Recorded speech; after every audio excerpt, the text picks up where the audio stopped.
Pues necesitaríamos, te recomendaría salir del modo seguro en VIVO Y17S.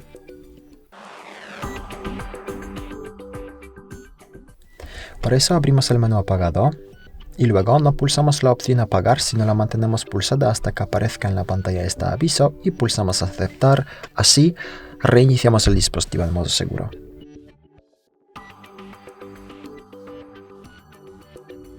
Y como ves, el dispositivo ya está en modo seguro. Si quieres salir del modo seguro, hay que simplemente abrir el menú apagado. Entonces esperamos un poquito. Ahora abrimos el menú apagado y simplemente reiniciamos el dispositivo. Entonces pulsamos reiniciar y esperamos.